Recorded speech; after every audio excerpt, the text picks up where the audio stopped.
Regidi main road పరిస్థితి ముంపుకు గురైన వెటనరీ ప్రాథమిక ఆరోగ్య కేంద్రం, అలాగే అంగన్వాడీ, ఆ పక్కన హై స్కూలు, ఇది శివాలయం ముఖద్వారం,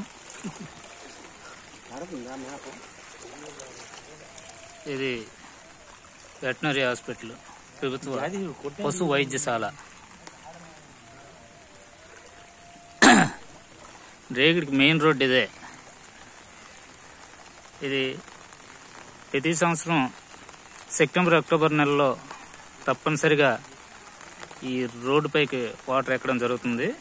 దీనికి మెయిన్ రీజన్ ఏంటంటే చుట్టూ ఉన్నటువంటి పొలాలు కూడా ముంపుకు గురయ్యాయి.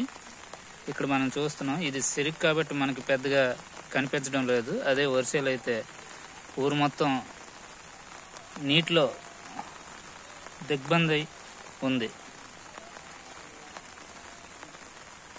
Okay, thank you.